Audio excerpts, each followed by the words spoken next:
So you're also work-wise. just more mature overall. You were like you had to balance your money. If you wanted something, you had to save up Yep. for it. And you couldn't really ask your parents. I'm sure at one point, down the line, you have to help your parents out. Pay Yep. bills of your own. It's a big responsibility, and then whatever else you're doing, especially going to school and activities and all that. Just being an adult very early, very learning that kind of early on is good Yep. skill. I think it's a really good thing to start working early, just so you can get used to it. It's a good thing. So you have the PlayStation now. Yes, We haven't got PlayStation. we got the PlayStation. Did you just keep going from there? You got the PlayStation 2, you're like, Xbox sucks, Sony's awesome, Microsoft can go, out the window. Or did you shift? Did PlayStation kind of fall off for you? Did you get to computers at this point? Where was kind of the Yeah. transition to like online gaming or onto the computer to get to the point where you're at now? The the transition, and some people are probably gonna hate me for this. The transition came in combination with a laptop and a PlayStation 2 together. I bought the laptop because I wanted to play games with my friends. And Okay. that times I would think it was around 2004 or something. And it was Call of Duty United Offensive. It was Call of Duty 1 in the expansion pack. I played that for a long while. And I played out on a competitive level with my Okay. friends. At that point, esports wasn't that big. There were tournaments like once in a while, but they were organized by players themselves. There weren't like organizations that were making tournaments. Hmm. We were making the tournaments themselves. And at one point, the game started to get boring as well because a lot of hackers showed up. And Call of Duty 1 and 2, as far as you know, weren't really hacker protected. So it's easy to hack in there. And there's still people that play the game, like a little amount of people, and they all hack. It's weird. So the fun in the game itself just flew away at one point. It was gone. But yeah, that's basically the shifting point. In 2004, I think 2005, I got my laptop, started playing uh started playing Call of Duty. So you're probably driving all the PC gamers insane now. You're playing on a laptop, man. You're playing on a You're a gamer. What are Yeah, you doing? it wasn't discount, bro. It wasn't sale. It was the first thing I saw. I was like, oh, a laptop. I can buy that because it's on sale. And But then you yeah, play Call of Duty out of all the games. You're like, oh god. It's just steam. You're just going downhill now, man. People are like, they're writing this long paragraph. They're like, man, you don't like Xbox. Now you're playing Call of Duty on a laptop. What are you doing? No, but so that was your first one. You played competitively. So did you play a lot of tournaments? Were you a successful team? The last interviewee I had, he had a pretty successful team. He was really into the competitive scene, going to the tournaments, one of the top teams. Was that the same for you in your region or your area? Do you consider yourself a top team, or were you good? Did you win any prizes or? we would consider ourselves a top team. There was only one problem though. We were underaged. So no tournaments, no anything. We were just playing on some stuff online, but we couldn't get any prize money or anything, um, just because we were underage and we were not able to join prize money tournaments because that would cost money, Hmm. and not everybody had the luxury of buying themselves in. So basically, we were playing on a competitive level for fun, For fun. Okay. for fun. So, is the age different there, or is it kind of work the same in the States? Did you have to be like 17, or is there? I'm guessing you were younger than 18, right? Or do you have to be older for tournaments? That I don't think there was really a rule there to be set as an age. I'm not sure how it is right now, but I know that I think it's the same age as 16 that you can start drinking as it was before. I guess they upped it to 18 like last year. Okay. Um, but basically, we were probably the youngest team that was out there. But that's like 15, 16, as you said before. Um, there was some teams out there that were like people that were 20, 21, and those were playing the one playing tournaments. But we were not able to go there just because money wise and stuff like that. Just But it worked out as well because I'm still playing with those people, like different games, playing Call of Duty, Counter Strike, Hmm. swifted between League. I'm still playing with the exact same group. There's some people that fallen off, some people that come with it, because people got life. Life happened. Life is always a pain in the butt Life's life sometimes. is hard. Life is. Life is hard. But about the laptop, like I started off with a Nintendo. When I went to Sony, the PlayStation, I Hmm. went to a laptop and a PlayStation 2.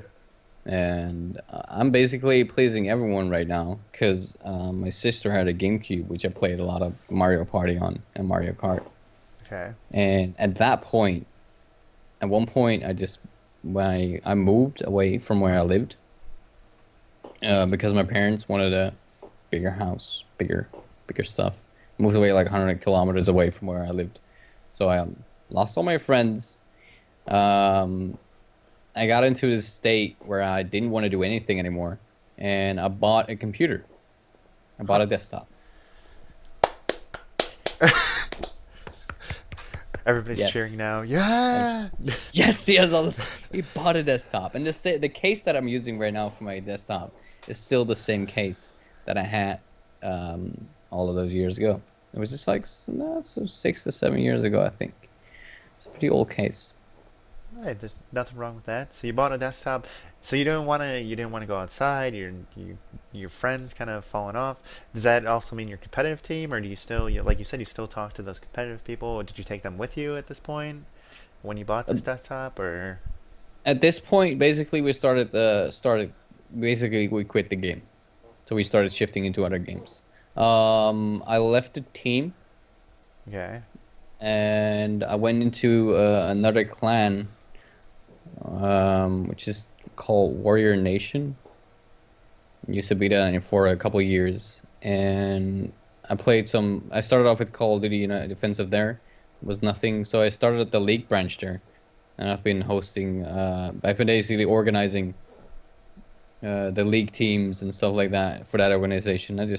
At one point I quit that as well, and I went back to my old team. And it's basically not a team anymore, but basically just friends. We're just playing games, just having fun, and yeah, that's basically what we did.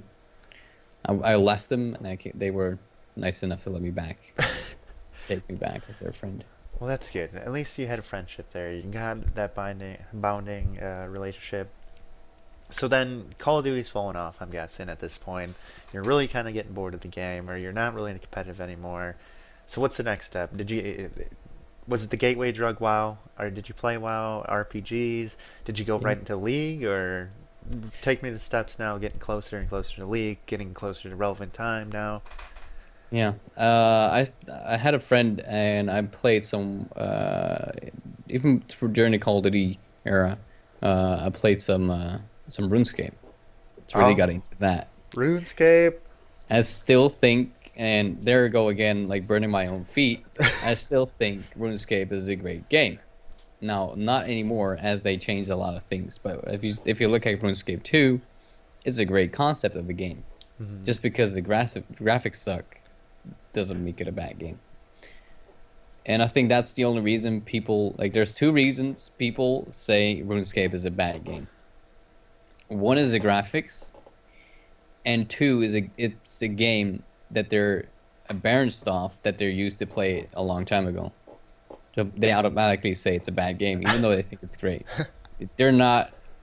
They're scared of speaking their mind because the game's great. I love it. The game is amazing. Like if look at World of Warcraft. It's the same concept. Only the graphics look better, and you can only allowed to get two skills that you can do, like mining or smithing. If you go to RuneScape, there's about 20 of those skills you can do at the same time. Hmm. Which one of the games is better? Are you gonna say the World of Warcraft is just better because the graphics are better?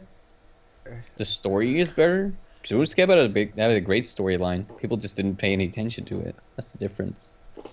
And Man, Blizzard is words. Sometimes do not come out of my mouth. it's It okay. happens sometimes. But Blizzard has a way of doing things and hyping things up and putting their standards onto the hype. Hmm. And that's what makes Blizzard's game really good. Hmm. Because if you look at other game studios, if they hype up a game extremely high, and sometimes they hype it up too high, and then it seems like the game is a bad game, just Hmm. because they hyped it up so much, people having high expectations, and then they don't meet those expectations, even though the game is great, people think it sucks. A perfect example of this is Destiny. Oh boy. Destiny on the Xbox 360, on the Xbox One, PlayStation. Destiny was on every console, which was Sony or Microsoft. They hyped the game up so much. The game is great, but because people had such an expectation of the game itself, within the first week they said, "All right, this game sucks," because we're expecting this. All right, we're expecting that something that's a 10 or 11. Like what? You can't even expect 11 out of 10. Come on. And then it's an 8 or an 8.5, and they're like, "Yeah, we don't like this." And I think that's what's wrong with the gaming community right now. They're putting up their expectation up too high, which means that whenever they start playing a game, they think it sucks, Hmm. which they're not looking at the game itself. They're comparing the one game to the other game, which is like completely impossible because an apple is not a strawberry. Yep. You can't compare those, and I think that's what's extremely wrong with the gaming community right now. And the only reason that you can change that is by making the game studios itself stop hyping up the game so bad, because So, that's where the problem is right now. so my question is, not to get too much in depth in this, but my question is, how about Skyrim? Because Skyrim was a very successful game. Do you think did they not hype it up to the level that you're talking about? Because everybody that I talked to was like, I spent 200 hours on that game. And I'm like, it's only been out a week. Where the hell did you get 200 hours out of your day in a week that to play Yep. this game? Like, everybody Yep. was playing it. It's still a very successful game as of right now, I think, and it was a big um, expansion, I guess, or collection to the Oblivion. Yeah, it was kind of a sister game, one way or another. Is it just because Oblivion was such a good game and everybody played Oblivion? What is the difference? So people are like, oh, what do you mean? I don't expect anything. What? This guy doesn't know what he's talking about. Well, it's basically Bethesda with the gaming studio for Skyrim. Hmm. They did announce it, and they let it roll. They let it roll as it was. They didn't do a lot themselves, and they basically advertised the game, of course, which is normal if you're making something and you want to sell it. But they didn't say, "Oh, you can do this, or you can do that. You can do this extra," and then you can. It turns out to be completely bad. Um, Bethesda itself showed its game to the community, Hmm. and the community saw like, "All right, this is right, all right." And the thing is with the Oblivion community is extremely supportive, and it's a really mature audience. Hmm. It's like the base of the if you compare the base of a couple games, like the community itself, we have the League of Legends community, we have the Call of Okay. Duty community, and we have, for example, the Skyrim community. The Skyrim is the most mature one, because I think the game itself is the most mature in the way of playing it. Yeah, just the concept behind it is like Yeah, if no, it's not that a younger person can't play it, and it's not yeah, like an immature person can't play it, but it just in depth the story and depending on which way you take and your decisions and just it's kind of like life. It's like, all right, you could yeah, either do this, you could shoot this person, and the whole city attacks you, and it's like so much in depth and so much yeah, interlocked with one another. yeah. You basically Skyrim. You're like, this is the world. Go do whatever you want to do. You want to kill that person? You want to love him? Fine, you can do whatever you want to. Like, but if you kill him, this guy is gonna hunt you. But if you like love him, this other guy's gonna hunt you. Like, doesn't matter what you do, anyone's gonna hunt you. But the game itself is great just because you're left to do whatever you want to do. If you want to go horse riding, go smithing, go ahead. The same thing, and there we go back again to RuneScape. If you want to go smithing, go smithing. I think that's what basically makes it both of the games great. You can do whatever you want to do and whatever you feel like doing, and nothing else is limiting you to doing it. Hmm. And that's what makes a game like. Is there any good example that I have in my head right now?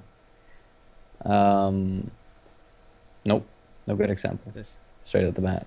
it's like a free world. It's almost, if you give it the power Yeah, to the player, it's just the player ultimately gets to decide. Whereas other games are kind of set in stone, like League of Legends. It's like there's no real choice. You go either bot lane, top lane, or mid lane, and then the same outcome.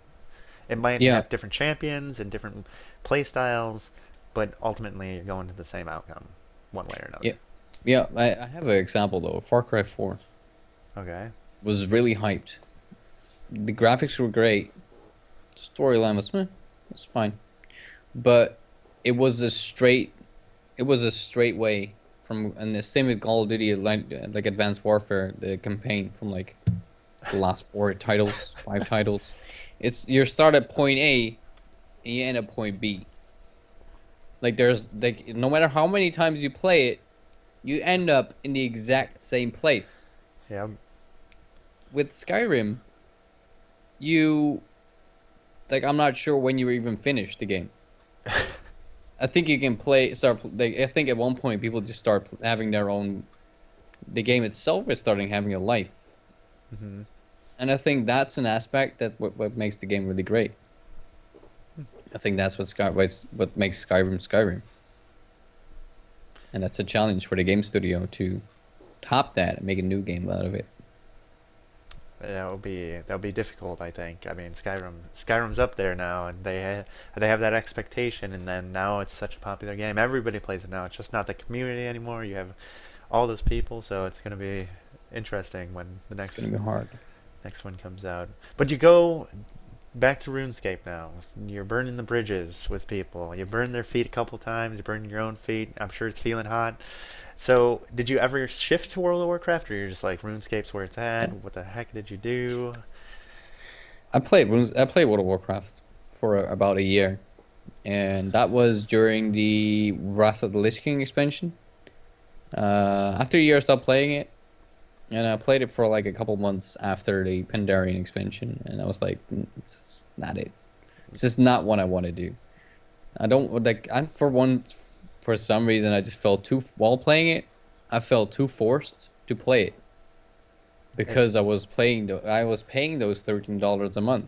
hmm. I was like, I gotta play this game because I'm paying for the game every month. In my mind, it was like that, and it, when something is too forced, I just don't feel doing it. Not devoted to it. I don't know. I don't know what it was. I think it was something like that.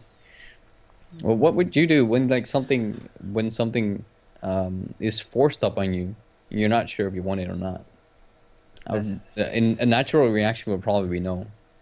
very true. Very true. I mean, I paid lots of money into World of Warcraft. I played RuneScape and World of Warcraft. They both have a special part in my heart, and I don't know. I see where you're coming from. You had to pay. I guess some people would argue that, oh, you're not really forced because, you don't have to pay. But how else would you play the game? I mean, you have to pay you have to pay You the can 50. play in a private server, yeah, but like the private servers will be full of things. You can level up twice as fast, 100 times as fast. It would be completely boring. The game, like the goal of the game, would be lost, Hmm. which is like leveling and like getting to know your character. It will be completely lost. Is the private servers are stupid. I think it's for cheap So, people. so basically, you're going to soon come back to RuneScape. We're gonna make a clan, and then Yeah. people are gonna look at this interview, and when we're the top clan in RuneScape, and we're winning tons of money in tournaments because RuneScape is now this business-making model, they're gonna be Are like, there "Wow, Are there any RuneScape tournaments? No, I don't think so. I'm just I'm just hoping, you know? I'm just hoping. You're just hoping. Yeah, I get it. I get it. The thing is, though, they completely messed up the game by adding a couple stuff. So So would it's not the RuneScape I love anymore. so would you ever go back? If they get the old RuneScape 2 back, yes. But the RuneScape 3, they completely messed up everything. They're like, yes, this is a great idea. We can stop people from doing bad things now. But that's what made the game great. I was not one of those scammer people, Hmm. but I think just standing in a bank with 100 people around you screaming like what they want to sell or buy, I think that what made the game perfect. So Just just by that, yes.